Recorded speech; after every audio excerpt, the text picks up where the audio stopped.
tardes, bienvenidos a esta edición del Club de Lectores en su sexta temporada. Ya son casi 3 años que hemos estado generando esta actividad, auspiciada por Pozo Antillano y por Pasillo del Sur Editores.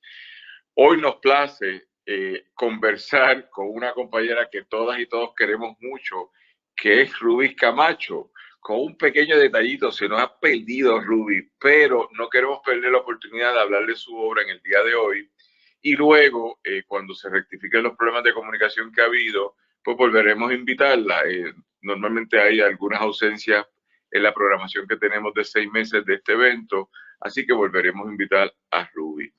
No obstante, Ruby es una destacada persona, ser humano, y que tiene unos atributos y unas cualidades que son extraordinarias. Una de ellas es ser escritora, pero después tiene otros atributos, que es una gran madre, un gran ser humano, un ser humano muy solidario, con unos niveles de educación muy sofisticados que van desde un grado pastoral hasta un grado jurídico o un grado de candidata a doctora. Y todas esas cosas encierran en este ser humano llamado Rubis Marilia Camacho, quien es también parte de un tinglado o de un encuentro de otras escritoras, de varios encuentros de escritores, entre ellos escritores de Puerto Rico y Calliope Editores, y es más que nada una gran amiga. Vamos a hablar hoy de su trabajo, Tu rostro en la memoria, que es un trabajo del 2018, es una novela histórica y es una novela que podemos decir ha sido reseñada por varias de las personas, incluyendo nuestra invitada comentarista, de la cual voy a hablar en un segundo, pero también fue reseñada en el Pozo Antillano en ese momento por el compañero Wilkins Román Samot. Así que hoy queríamos hablar con la escritora, pero ha pasado un problema de comunicación y vamos a documentar este momento para tener un registro de esta obra comentada en el Pozo Antillano, pero por otro lado, participar desde la perspectiva de un diálogo un poco unilateral, porque solo tenemos ahora la comentarista, pero luego lo vamos a llenar en otro momento con la compañera Rubis. Así que me place a tener aquí presente hoy para comentarlo a la compañera Iris Miranda, quien es escritora, quien es otra gran amiga, a quien hemos visto mucho en estos días, porque hemos hecho varias actividades y todavía no paran, porque mañana empezamos otra actividad, que es el cierre del certamen literario Boricua Woods del Pozo Antillano, y del cual Iris es parte del jurado, y estaremos hablando de esas cosas a partir de mañana. Pero jurado, me vas a corregir, Iris, pero yo sé, son errores que yo cometo todavía. Cuando yo sea grande seré casi perfecto. Y dentro de esa conversación, Iris, quien ganó un premio recientemente por su trabajo Veros de la Memoria, y quien estuvo con nosotros presentando recientemente el trabajo Tacitas de Café, su trabajo Tacitas de Café, que está reseñado en el Pozo Antillano, pues va a estar hablando del trabajo de la compañera Rubis Camacho, Tu rostro en la memoria, a sabiendas de que Ruby por alguna razón no se encuentra presente con nosotros, pero queremos hacer este ejercicio. Si dura 1 minuto o dura media hora, pues es la celebración que estamos haciendo en honor a la compañera Ruby y a su trabajo consistente, sólido, ganadora del Instituto de Cultura en la categoría Cuentos Mención en el 2020, y sobre todo un ser humano todoterreno. Con esa intro dejamos entonces a la compañera Iris Miranda para que nos hable.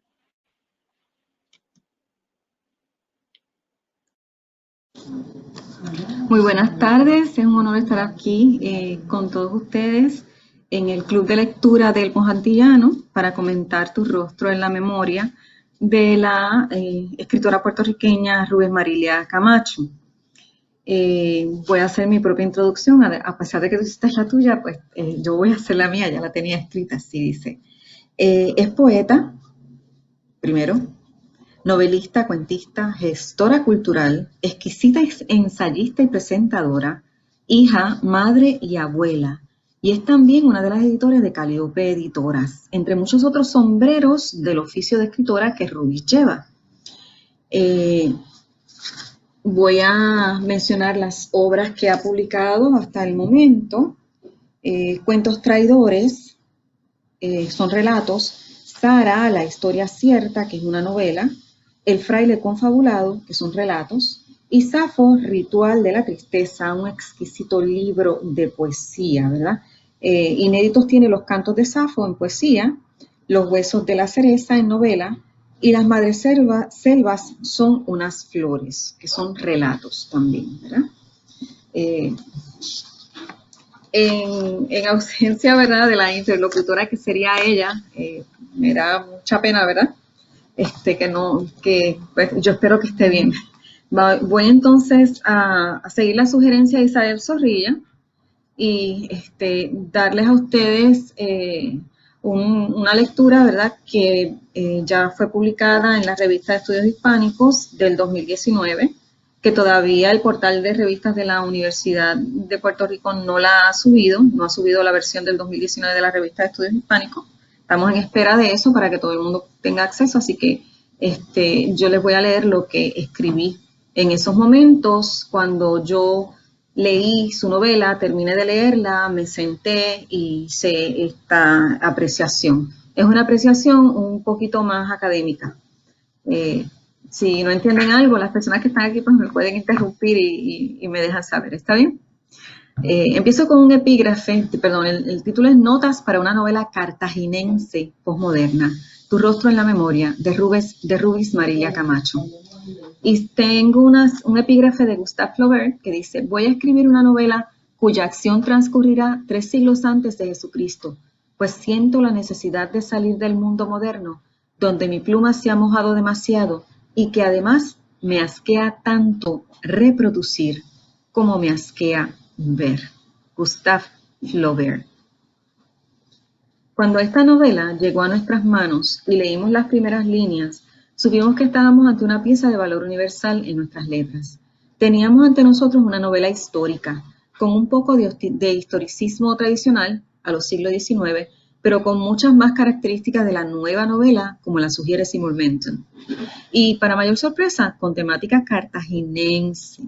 De inmediato, comenzamos a hacer un recuento de las características principales de Tu rostro en la memoria. Dialogismo, coexistencia de lo sobrenatural con lo real, realismo mágico, desacralización del personaje histórico, lo carnavalesco, intertextualidad, reinvención del mito, y añado al relato del vencido el del que se vence a sí mismo.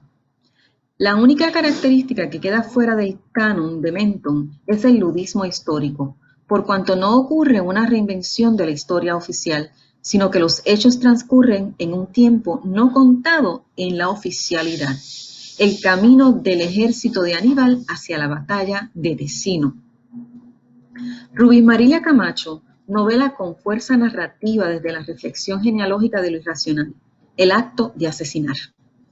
Nos describe la camaradería de la soldadesca, el amor en diversas manifestaciones, hasta culminar con su consecución del final circular sorprendente.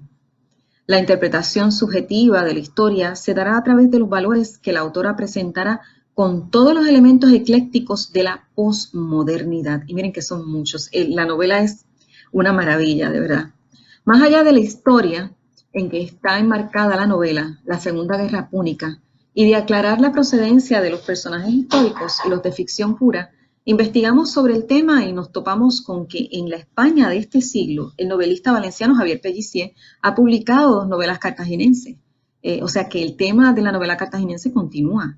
Desde Flaubert, que fue el primero con Salambó, después de Flaubert, casi todo el mundo ha hecho novela cartaginense en Europa, ¿verdad?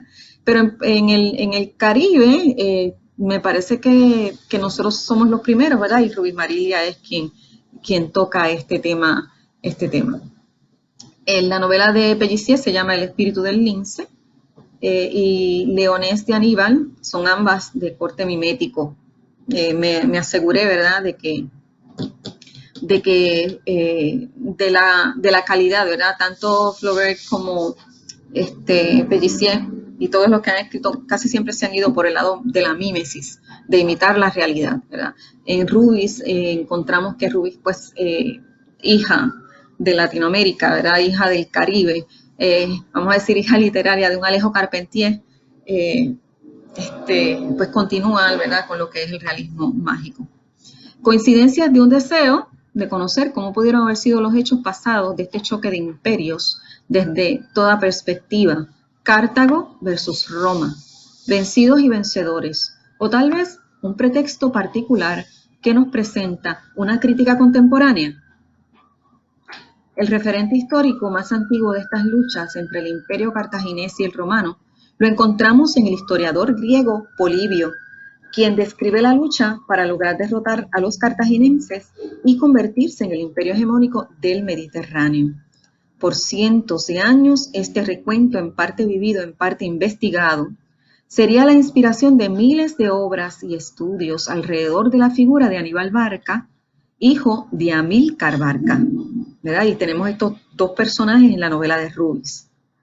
Se novela, sin embargo, el tema cartaginés en la literatura moderna en la corriente historicista del siglo XIX, honor que recae en uno de los máximos exponentes de la novela francesa, como dije anteriormente, Gustave Flaubert, que publica en el 1862 su controversial novela Salammbô, dando paso a una diatriba de especulaciones acerca de la veracidad de los datos y el espacio que rellena el escritor en la ficción contada. Y esto es importante, ¿verdad? Porque aquí la novela histórica que se suele escribir, casi siempre se suele escribir para ese momento, con la misma historia, con los datos, con los detalles de la misma historia. Entonces, al tomar Flaubert este tema, que es tan antiguo, ¿verdad? Que es 200 años antes de Cristo, y solamente existir el dato pues mencionado en una que otra fuente y en el poema de Polibio, pues es harto criticado. Y él se defiende, ¿verdad? Y por eso es el epígrafe, o sea, ya yo estoy cansado de repetir la realidad, yo quiero escapar y quiero hacer algo diferente, ¿verdad? Y se sentó y hizo esta novela, que es la que da inicio a la serie de las novelas cartaginenses. Cabe señalar el triunfo de la creatividad por encima de la comprobación del hecho histórico que preocupó tanto a los detractores del novelista francés, según Germán Palacios, en su edición crítica de la novela de Flaubert, Salammbô. La fascinación por el tema de la novela cartaginés o cartaginense se extiende a lo largo del siglo XX y XXI. Se producen estudios científicos y más textos y pinturas alusivas a esta guerra, como por ejemplo las pinturas de Dalí, como elefantes enormes, así como estudios arqueológicos de las posibles rutas de Aníbal empleando análisis de ADN. Si bien es cierto que hay una larga tradición de obras inspiradas en el tema, el valor de la novela de Rubis nos dirige a otros destinos de reflexión. Tu rostro en la memoria presenta la tesis del honor del guerrero versus conflictos humanos, en una prosa poética que hará que la sangre en la batalla no parezca sangre, y la deserción de un combatiente un acto de alta moralidad. Sí, así como lo oyen. Tu rostro se construye entonces alrededor de los que pudieron haber sido los pensamientos y actos de los personajes, desde el marco de creencias del momento histórico estudiado exhaustivamente por su autora. Aquí se nota que hubo mucho estudio del momento histórico, y no solamente del hecho, sino no solamente de la pelea, ¿no? De la batalla de Tesino, donde vencen a Aníbal y ganan los romanos, sino de toda la arqueología, de toda la novela tiene unas descripciones tan hermosas que nos hacen sentir que estamos en ese momento, ¿verdad? Hasta en la manera en cómo piensan. Ese pensamiento, como Rubis lo reproduce, es como ese pensamiento antes de que nosotros tengamos todos los referentes que tenemos en la mente, y que podría ser pues causa de rechazo para las personas que digan, caramba, no entiendo esto. ¿Por qué? Porque no tienen el apoyo, pero por eso mismo es que la novela vale muchísimo, porque ha querido recobrar ese pensamiento precisamente, ¿verdad? Ese pensamiento. Así tenemos la base para el despegue lírico y fantástico que vivirán a lo largo de intervalos de tiempo estos personajes. Por otro lado, la división capitular de esta novela no será la tradicional numérica, sino con el empleo de frases para guiarnos en el desarrollo del conflicto, o bien de quienes narrarán en primera persona sus hazañas y reflexiones. En total son 41 divisiones precedidas por epígrafes que suelen dialogar con el viaje de estos mercenarios desde sus tiempos a los nuestros como un recurso literario de sorprendente belleza. Ella ha elegido unos epígrafes que hay veces que como que uno tiene que detenerse, ¿verdad? Y ya con la costumbre de que nos lleva desde el primer epígrafe, ya entonces vamos como que tratando de adivinar qué es lo que viene. O sea, ¿qué nos va a contar Rubis ahora, después de este fragmento nerudiano, ¿verdad? ¿Qué es lo que nos va a contar? Así comienza la novela con el tiempo de Sagún, padre del personaje principal, a manera de génesis sintética del engaño, de las promesas de gloria y riqueza de la guerra. Sagún sufre del síndrome postraumático y recuenta a menudo uno de los instantes más vivos en su memoria, y cito: la piel del guerrero oriental tenía el color de la resina fresca. El cabello liso se vertía sobre sus hombros como un paño de seda negrísimo. Divisé su cabeza en medio de la batalla. Brincaba sobre los cuerpos como si los venerara. Alzado en la punta de los pies, lograba piruetas que confundían a su oponente. Semejaba un espíritu. Sagún enloquece en plena batalla, pues alguien le robó la oportunidad de vencer al guerrero cuando lo apuñalaron por la espalda. De inmediato se percataría por la mirada de asombro del guerrero moribundo que esa muerte no era honorable, por lo tanto, inmerecida. Una serie de disquisiciones en torno al combate entre guerreros se resume en la sentencia de Himilco. Himilco es este personaje que es como el maestro, ¿no? El que les enseña a ellos, el que los está adiestrando, el reclutador, que también tiene una presencia casi mágica, ¿verdad? Reclutador de mercenarios, maestro del arte de la guerra desde la infancia de Sagún. Nos indicó que la lucha cuerpo a cuerpo era un arte, dos hombres escribiendo un poema sobre la muerte.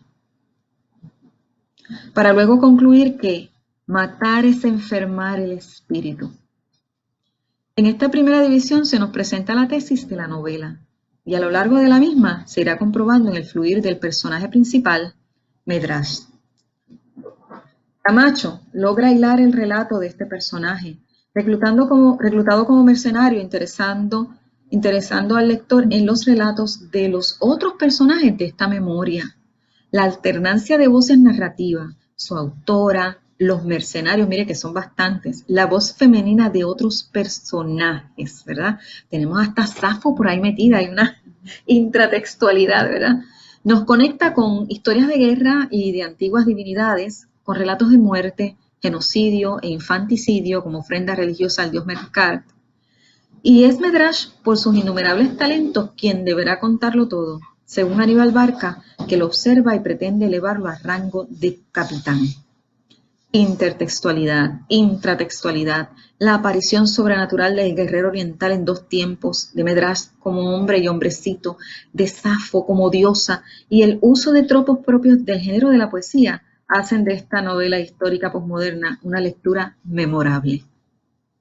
En fin, Tu rostro en la memoria es como una épica lírica, en una voz que ha estremecido el tema de la guerra desde su simiente religiosa. Sus penurias, sus logros y sus banalidades contra la conciencia del ser humano que, envuelto en ella, logra librarse y redimirse en el instante mismo de su perdición. Tu rostro en la memoria queda inscrita como una novela histórica posmoderna de rango universal, primera en tratar el tema cartaginense en nuestras letras. Instamos al lector a sentarse cómodamente, a disfrutar de esta gema literaria del estilo y pluma inconfundibles de la escritora puertorriqueña Rubis Maliria Camacho. De seguro encontrará más tesoros que serán objeto de estudio y reflexión actual. Confiamos en el reconocimiento de las virtudes artísticas y trascendentales de esta novela en nuestro quehacer crítico literario, ¿verdad? Aquí termino, ¿verdad? 18 de abril del 2019. Esta es la lectura que está publicada, pero que no ha salido todavía porque no han podido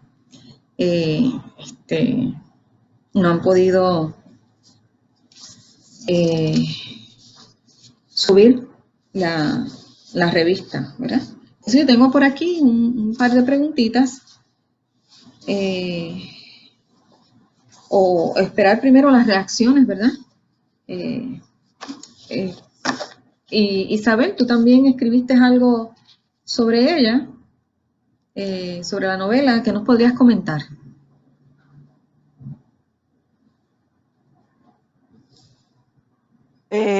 Yo te diría que la novela de Ruby es una novela con muchas imágenes poéticas. Es completamente, es casi un poema novelado. Y es una de las cosas que más me impresionaron cuando la leí.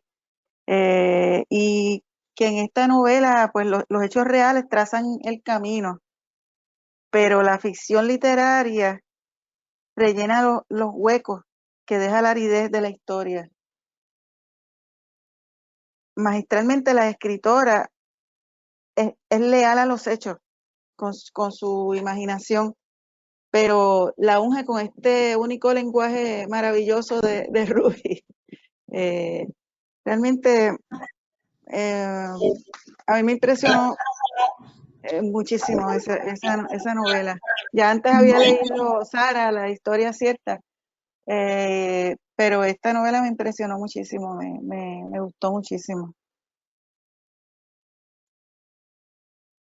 Ella ficcionaliza también mucho, ¿verdad? Sí, sí. Ese mundo antes de todos los referentes que nosotros tenemos. Eso solamente un genio lo puede hacer en ese sentido. Ella es genial. Tu rostro en la memoria es una novela intensa que invita al lector a aprender varios mensajes y valores de la vida. O sea, no es que ella se fue para allá y habló solamente de la parte histórica para recrear la historia, no, no, no. Aquí hay mucho de valor, de mensaje, de intimidad, uno conecta con los personajes y uno se redime también con el personaje principal. Es una novela que te agarra y no te suelta. Yo confieso que cuando yo la empecé a leer, yo no la pude dejar de leer. Yo paré solamente para dormir. Me la llevé en unas vacaciones que me di de mí para mí y empecé a leer y yo dije, espérate, ¿qué es esto? Y seguí. Entonces cuando me daba cuenta que ya me estaba mareando, llamaba para que me llevaran comida. Y fue una experiencia bien intensa, es una novela bien intensa, ¿verdad? Ella nos habla mucho del mercenario, es como si el tema principal fuera la soldadesca, ¿verdad? ¿Por qué ir a la guerra? La lucha del soldado, del mercenario y sus vicisitudes. Y comienza la escena, ¿verdad?, con un síndrome postraumático, pero que es un síndrome postraumático del papá de Medrash, que es Sagún, donde él le cuenta esta historia, ¿verdad?, de este guerrero oriental que prácticamente lo traumó para toda la vida porque lo mataron en vez de darle a él la oportunidad de matarlo, ¿verdad? Recuerdo que la llamé cuando leí El tiempo de Sagún, la llamé y le dije, ¿cómo es posible que tú, Rubí Mariela Camacho, estés logrando que a mí, que yo detesto la guerra y los temas de la guerra, me esté gustando una novela que es sobre una guerra? O sea, definitivamente, entonces ahí, pues, a la vez que la leía y me la disfrutaba, también empecé a hacer un análisis de los recursos literarios, ¿verdad? Es una prosa que mezcla lírica y épica, ¿verdad? Allá como en los griegos, ¿verdad? El Ulises, la Odisea, que estaba escrito en poesía, ¿verdad? Pero acá en prosa, así que es como que una prosa poética, ¿verdad? Es como yo no sé, es que es una cosa, bueno, voy a citar del libro, dice, el cabello liso se vertía sobre sus hombros como un paño de seda negrísimo. Esta oración en sí misma contiene dos imágenes sensoriales, una táctil y una visual, y un símil. Ya de entrada sabemos que estamos ante la contemplación de lo bello. Y lo bello va a estar presente, absolutamente presente desde el principio hasta el final. No nos va a abandonar nunca. Y va a ser como si fuera, incluso hasta en los mismos personajes, describiéndose ellos de manera,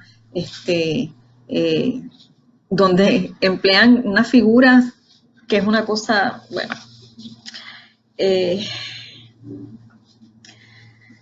cito también, semejaba a un espíritu, ¿verdad? Y casi nunca tenemos la oportunidad de encontrarnos con un símil puro como este, ¿verdad? Pero ya sabemos que quien semejaba a un espíritu era este guerrero oriental que brincaba por encima de los combatientes y parecía que bailaba sobre ellos, ¿verdad? Así lo describe Rubis. Y más adelante, ahí mismo, estoy todavía en la primera página, dice, la tierra era un complicado espacio de cadáveres. Una metáfora sobrecogedora, y todavía estamos en la primera página. Sobrecogedoramente. Sí. No, me emociono con tus palabras, tu forma de escribir la novela. Si puedes apagar los micrófonos un momentito. Estamos aquí tratando, pero yo creo que lo que vamos a hacer es hacer una convocatoria para una próxima invitación con Ruby, que nos ha estado explicando todos los problemas que ha tenido y ha sido problemas de conexión, de caída de todo el sistema comunicativo de la casa, es decir, la internet, y después de caída de la batería. Y entonces no vamos a fraguar más intentos, sino vamos a posponer esto y vamos a convocar nuevamente. Yo tengo que hablar con Alejandra, que es la que hace este calendario, cuáles son las aperturas que tenemos, porque hay, sin lugar a duda, hay un homenaje en tus palabras a ella, sin lugar a duda. Y por otro lado, también hay una invitación al diálogo. Y me iba a confundir y iba a pensar en Manuel Ramos Otero, pero no me confundí. Hay una invitación al diálogo. Y entonces, dentro de esa conversación, buscar un espacio próximamente para tenerla.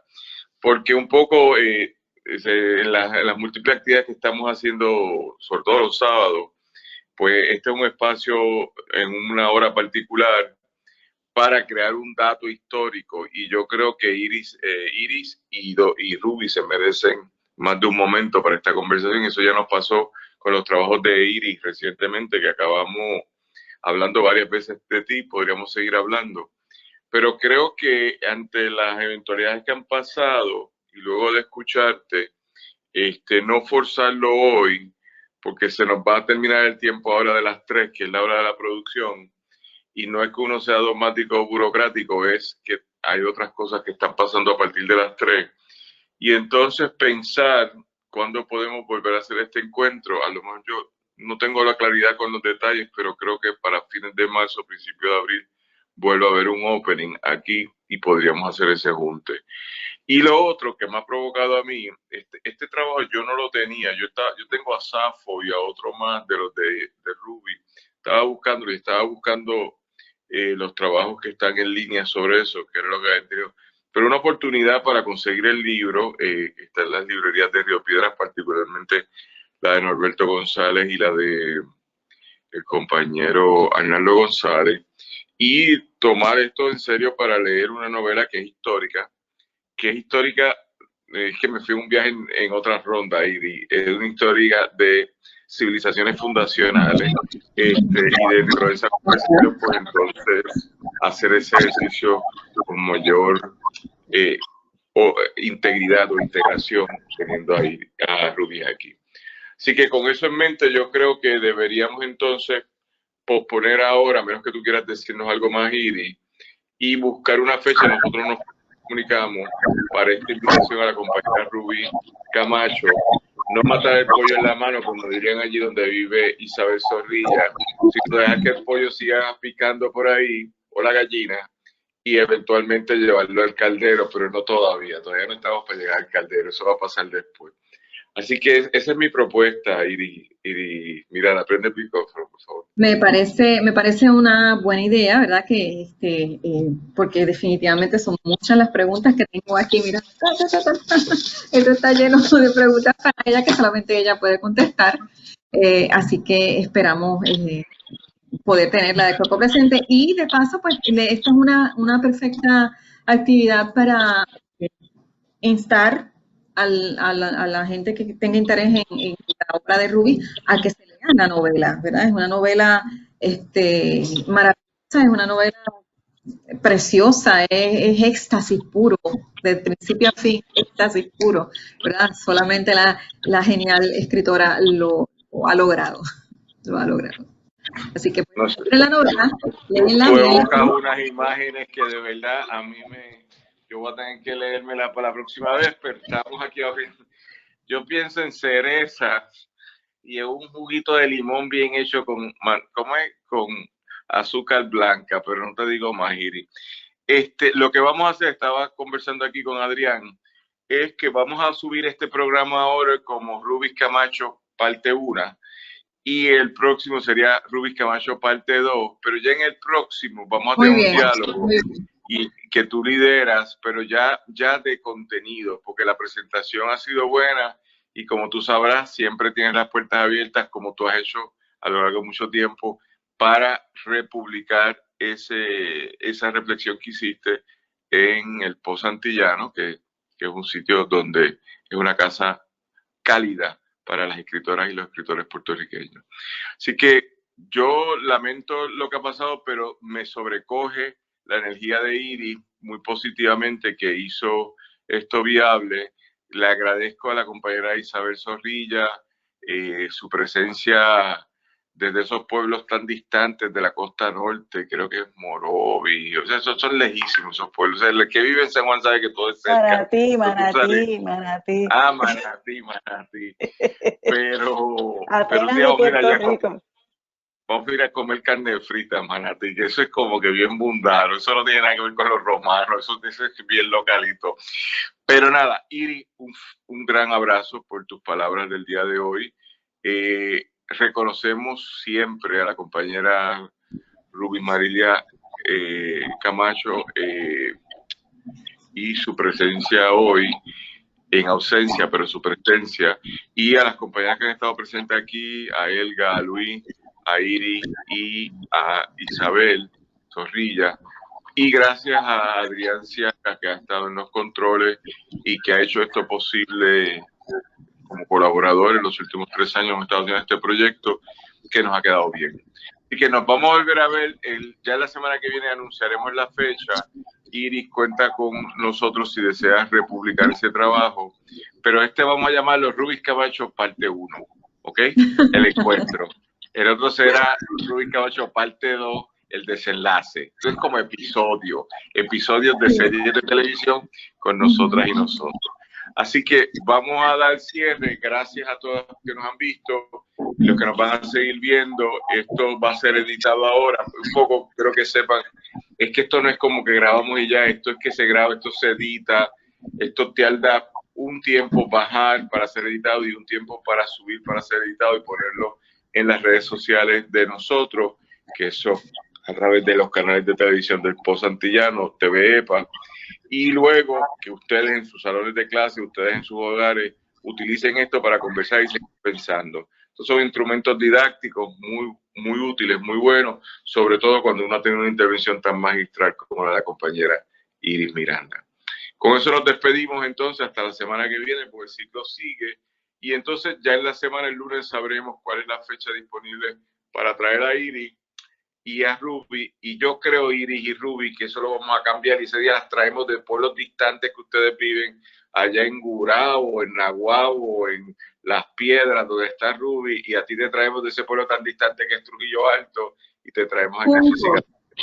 ¿Ah? Estás que no pegas unas Juncos. Pero esto es igual de lejos, es la 30, y la 30 es lejísimo, ¿entiendes? Eso va para la playa. Eso es para ir a Punta Santiago, eso es lo que yo sé. Bueno, con esa entonces nos despedimos por hoy. Gracias a todas y a todos por estar. Un capítulo más del Club de Lectores del Pozo Antillano y Pasillo del Sur. Esta es nuestra contribución, como sabe muy bien Isabel Zorrilla, que nos ha estado escuchando aquí, para construir una patria nueva, una patria libre y soberana, una patria de escritores y escritoras llenas de alegría y dignidad y de inventiva, que eso es lo más que tienen estos escritores. Si los de reggaetón nos conocieran, estarían cantando en sus canciones nuestra escritura. Así que con eso las dejo. Chévere, que estén bien. Muchas bendiciones a todas. Gracias.